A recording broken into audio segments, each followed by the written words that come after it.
Corpus Christi, Texas, March 2024. It started as a quiet, ordinary afternoon in a modest home in the Molina neighborhood, but it quickly spiraled into something no one can explain. Luna is just 4 years old.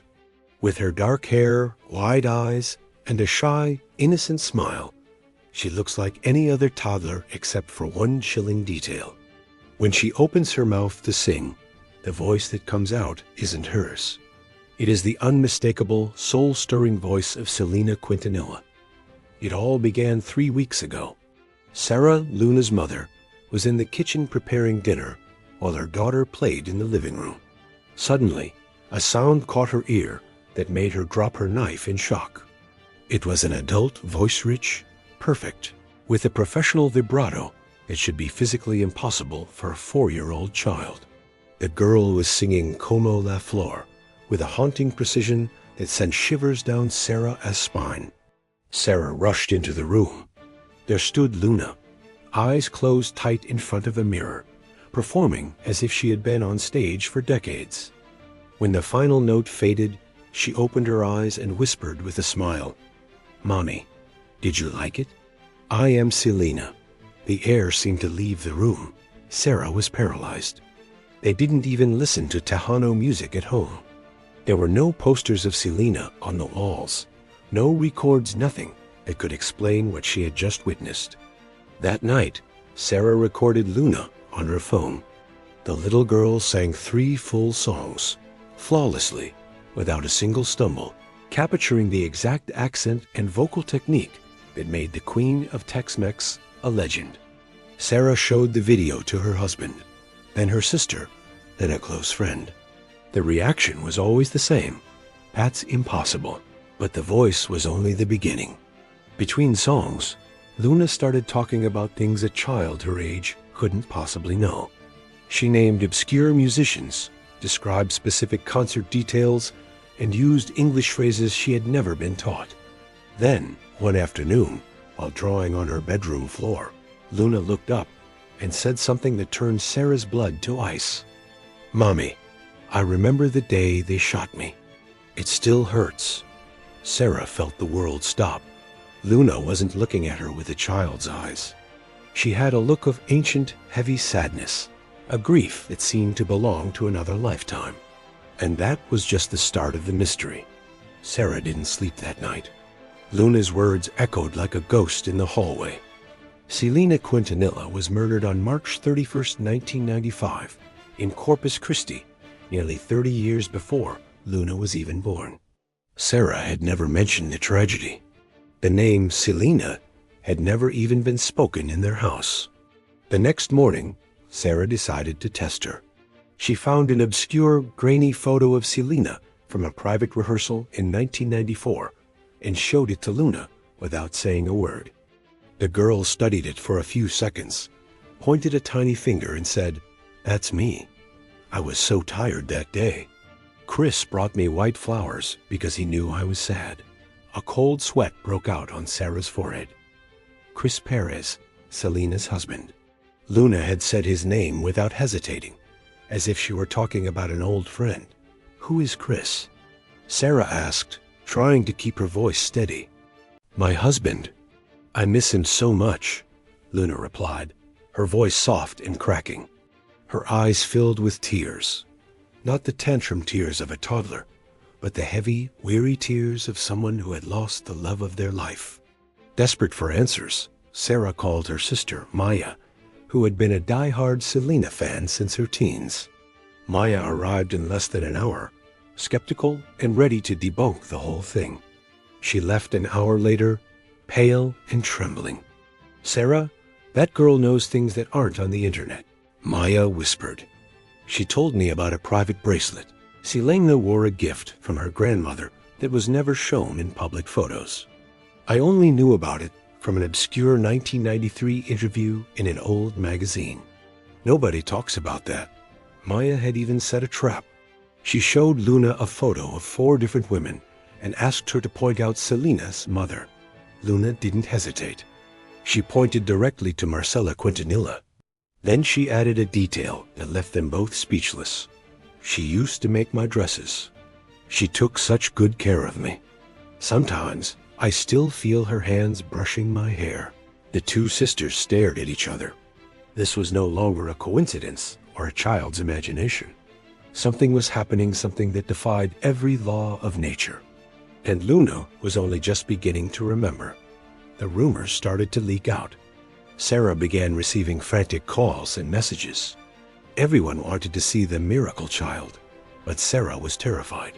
She wanted to protect her daughter from the circus, yet she knew she couldn't hide the truth forever. Then, one afternoon, a neighbor named Luke, a local musician and lifelong Selena admirer, asked for permission to visit.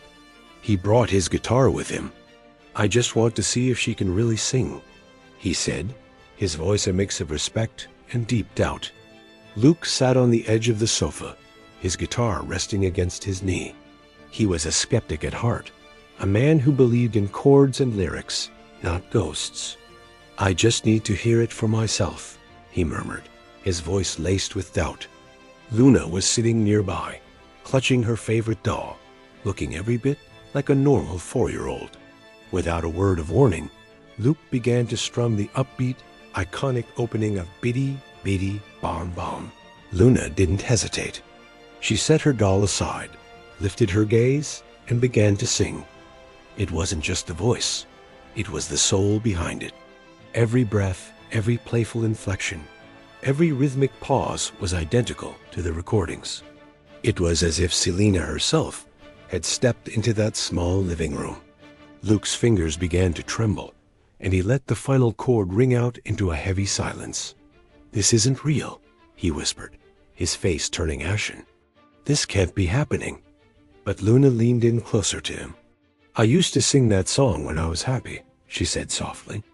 "But sometimes I sang it when I was afraid." Luke froze. "Afraid of what, sweetie?" Luna looked down at her hands. "Yolanda. She was always close, always watching me. I knew something wasn't right." The room went ice cold. Yolanda Saldivar, the woman who took Selena's life. Sarah felt her knees buckle. A 4-year-old child had just named the murderer without ever being told she existed. "How do you know that name?" Luke asked, his voice cracking. Luna looked at him with those weary, ancient eyes. "Because she was my friend. Or at least, that's what I thought." That was the turning point. Sarah knew she couldn't handle this alone. She reached out to Dr. Julian Sterling, a renowned child psychologist specializing in early memory and trauma. Over the phone, Sarah's voice shook as she explained the situation. After a long silence, Dr. Sterling spoke. "Bring her to me tomorrow. I've seen thousands of children, Sarah, but if what you're telling me is true, this will be the most extraordinary case of my career." The next day, they arrived at Dr. Sterling's office in downtown Corpus Christi, a grand, old building with high ceilings and a sense of history. Dr. Sterling, a calm man in his 50s, asked Sarah to wait in the hall. He wanted to speak with Luna alone. 40 minutes passed. For Sarah, every tick of the clock felt like a heartbeat. When the door finally clicked open, Dr. Sterling stepped out. He didn't look like a scientist anymore. He looked like a man who had seen a miracle. "Sarah," he said quietly, "has she had access to documentaries, books, anything about Selena Quintanilla?" "Nothing," Sarah replied. "We don't talk about it. She didn't even know the name Selena until 3 weeks ago." Dr. Sterling nodded slowly. Then there is no logical explanation for what just happened in there. He explained that he had shown Luna a series of trigger images, mixed photos of various Latin singers, Texas landmarks, and random objects. Luna had correctly identified Selena's tour bus. But here was the kicker. The bus in the photo was painted blue. "That's my bus," Luna had told him. "But it used to be blue before we painted it." Dr. Sterling did a quick search. He was floored. In 1989, the Lost Dinos bus was blue. It was unrepainted to its famous purple until 1991. That detail wasn't in the headlines or common Wikipedia entries. It was buried in the Quintanilla family archives. When shown the Houston Astrodome, Luna sighed. I was so nervous that day. There were so many people. But when I started singing, everything felt right. I'm not a believer in reincarnation, Dr. Sterling confessed, looking Sarah in the eye. But your daughter is demonstrating things that defy everything I know about the human mind. She feels like she is her, but she feels like she left something unfinished. Sarah felt the floor shift beneath her. What do we do now? I think, the doctor breathed, it's time the Quintanilla family knows about this. The thought terrified Sarah. The Quintanillas were a private, protected family who had already endured a lifetime of grief. But she knew she had no choice. Through a contact at a local radio station, she managed to get a message to an assistant close to the family. She expected to be ignored, but 3 days later, her phone rang. It was Suzette Quintanilla. Her voice was weary, guarded, but curious. Sarah poured her heart out, the singing, the memories, the impossible details. After a long silence, Suzette spoke. Sarah, we get hundreds of messages from people claiming to be Selena, or to have seen her spirit. Every single one has been fake, but something in your voice tells me you aren't lying. I want to meet your daughter. Sarah didn't really expect a reply, but 3 days later, her phone buzzed with a number she didn't recognize. It was Suzette Quintanilla. Her voice sounded heavy with years of exhaustion, yet there was a flicker of undeniable curiosity. Sarah laid it all out, the singing, the unexplainable memories, the haunting accuracy of it all. Suzette listened in total silence before saying something Sarah would never forget. Sarah, we've received hundreds of messages from people claiming to be Selena or to have seen her ghost. They have all been fake. Every single one. But something in your voice tells me you aren't lying. I want to meet your daughter. 2 weeks later, Sarah and Luna traveled to a secluded house on the outskirts of Corpus Christi. It was a quiet property, hidden by thick trees and shielded from the prying eyes of the world. Suzette met them at the door. Her eyes were rimmed with red. She had been carrying the weight of her sister's absence for nearly 30 years. The moment she saw Luna, Suzette froze. The little girl looked up at her and smiled with an eerie, knowing familiarity. Then, Luna ran to her and wrapped her tiny arms around her waist. I missed you, Susie, she whispered. Suzette gasped, covering her mouth with both hands. Nobody called her Susie. That was a private, intimate nickname used only by Selena. Sarah felt her heart skip a beat. As they moved into the living room, it became clear that Suzette had prepared a series of tests. She had laid out never-before-seen photos, Selena's personal belongings, and raw audio from private rehearsals. For an hour, Luna navigated the room with chilling confidence. She identified objects, told stories behind the photos, and even hummed melodies from songs that had never been released to the public. Then, Suzette pulled out a small wooden box. Inside was a delicate silver bracelet with a tiny inscription. She showed it to Luna without a word. Luna took it, her small fingers tracing the silver, and began to cry. My daddy gave me this. I wore it for my very last show. I never wanted to take it off. Suzette closed her eyes as tears streamed down her face. That original bracelet had been buried with Selena. No one in the world knew that an identical replica existed, hidden away in that box. No one except the family. Suzette turned to Sarah, her voice trembling. I can't explain this, but your daughter knows things that only my sister could know. The meeting grew even more intense when Suzette's brother, A.B. Quintanilla, arrived. As the producer and the mastermind behind Selena's hits, he was a man of logic and professional grit. He didn't believe in the supernatural, and he certainly didn't believe in reincarnation. He walked into the room with his arms crossed, his gaze cold and skeptical. He wanted proof something that couldn't be found in a book or guessed. He sat across from Luna and asked point blank, if you are really her, tell me something only the two of us knew. Something we never told a soul. Luna looked him straight in the eye, took a deep breath, and spoke in a tone that felt far too mature for a 4-year-old. "The day before my last concert in Houston, we fought. You were angry because I wanted to change the arrangement for No Me Queda Mas at the very last minute. You told me it was a mistake and walked out, slamming the door. But that night, you called me and apologized. You told me you would always trust me." Abhi's face went pale. His hands began to shake uncontrollably. That conversation had never been in a book, a documentary, or a movie.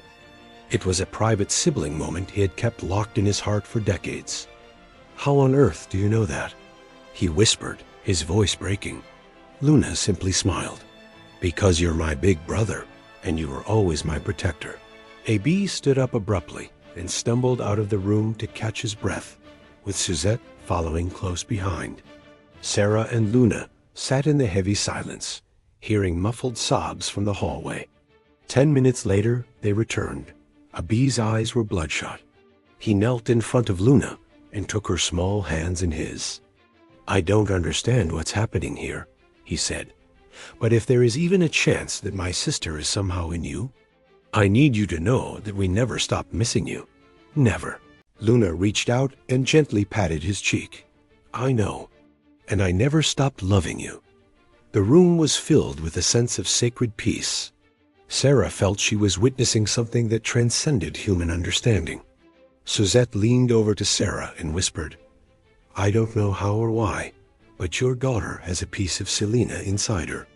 And that changes everything. But a secret this big couldn't stay hidden forever."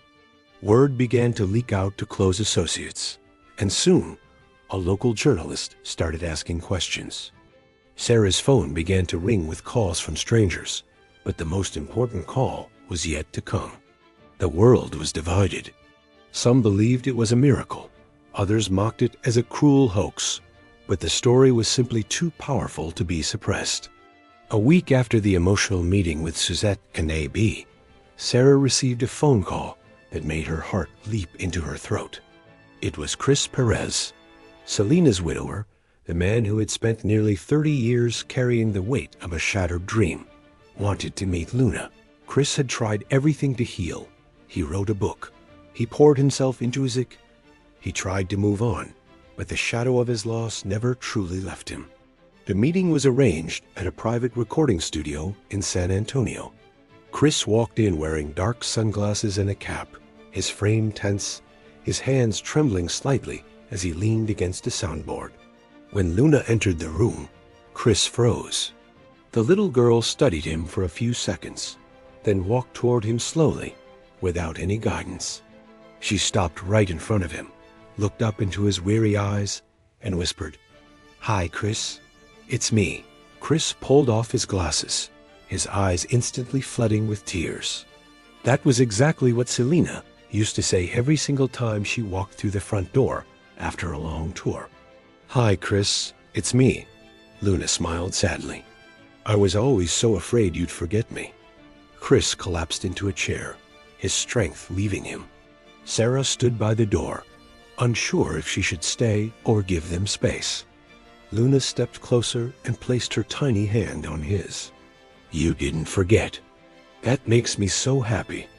Chris tried to speak, but his voice was a jagged wreck. He took a ragged breath and finally managed to whisper, "If it's really you, tell me something only we knew. A secret we never shared with anyone." Luna paused, her expression becoming distant. Then she said something that made time stand still. "The night before I left forever, we were lying in bed. You told me you wanted to have a baby girl. You wanted to name her after your grandmother. I told you yes, but I said we had to finish the crossover tour first. You laughed and hugged me, and you told me you loved me in Spanish and English. Te amo, and I love you. You always said it just like that." Chris buried his face in his hands and sobbed. That conversation had never been revealed in any interview, book, or movie. It was a secret buried in his soul for decades. For the next 2 hours, the studio became a bridge between two worlds. Chris showed her old, unreleased photographs, and Luna identified the dates, the locations, and the private jokes behind them with bone-chilling accuracy. At one point, Chris picked up his guitar and began to play a melody that had never been heard by the public, a song he and Selena had composed in private, kept on dusty home tapes. Luna closed her eyes and began to hum along. Then she sang the lyrics, every single word, perfectly in sync. Chris stopped playing, the guitar nearly slipping from his hands. "This isn't possible," he gasped, but it was happening. Luna looked at him with that ancient, heavy sadness again. "Chris, there's something I need to tell you. Something I never got to say before I left." Chris leaned in, desperate. "I knew Yolanda was stealing. I knew it weeks before, but I didn't want to believe it because she was my friend. Or so I thought. The day I went to that hotel, something inside told me not to go, but I went anyway. That was my mistake." A shiver raced down Sarah's spine as she watched Chris's face.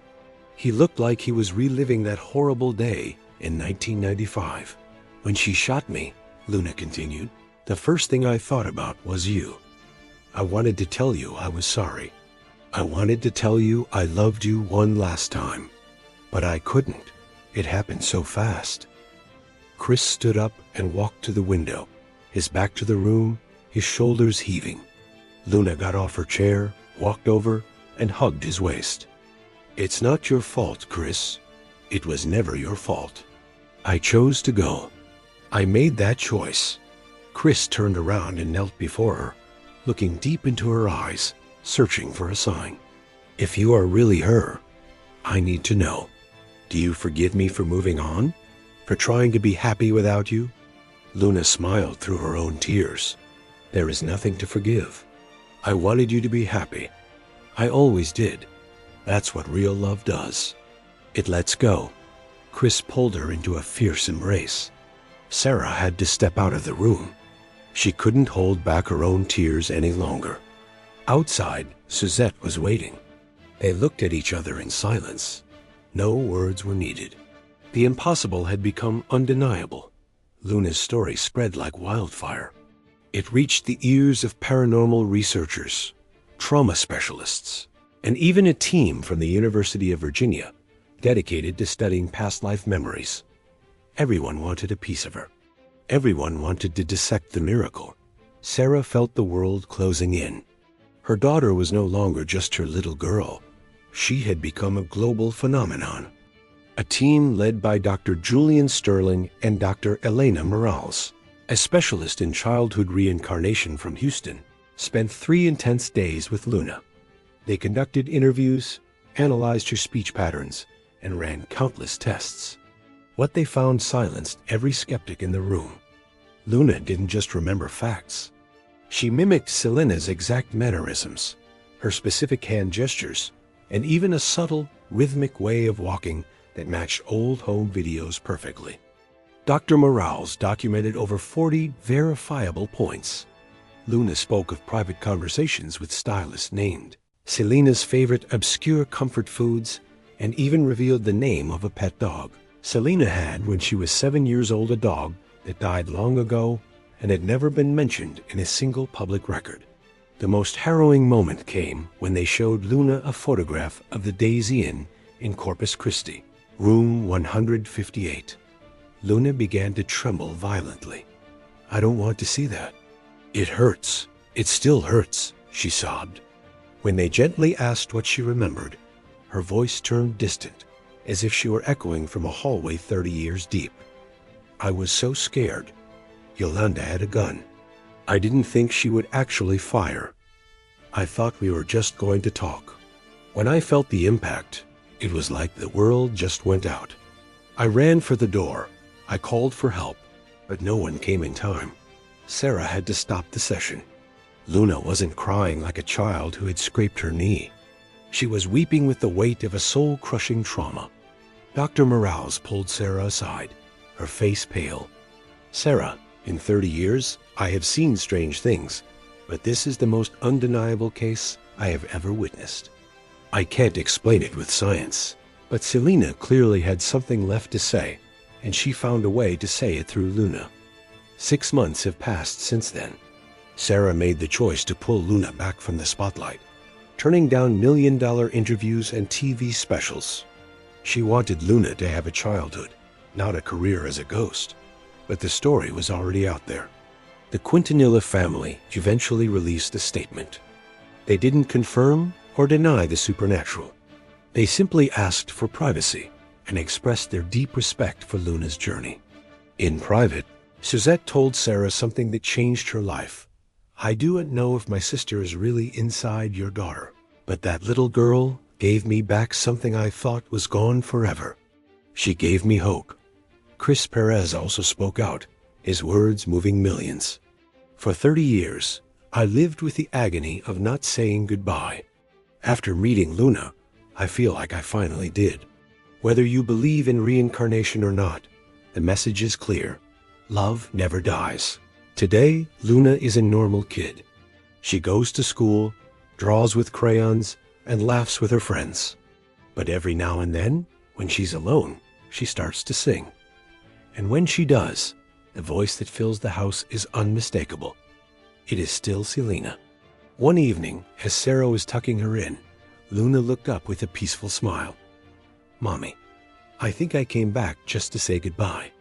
I think I'm here so everyone knows I'm okay, that I'm at peace, and that the love I left behind never really went away." Sarah kissed her forehead and turned out the light. That night, she slept soundly for the first time in a year. She didn't have all the answers, and maybe she never would. But she knew one thing for certain. Her daughter was a vessel for something beautiful. Maybe Selena had found a way back, not to reclaim her throne, but to finish her song and finally say goodbye. It was the greatest gift she could have given the world. The proof that some loves are so powerful, even death cannot erase them.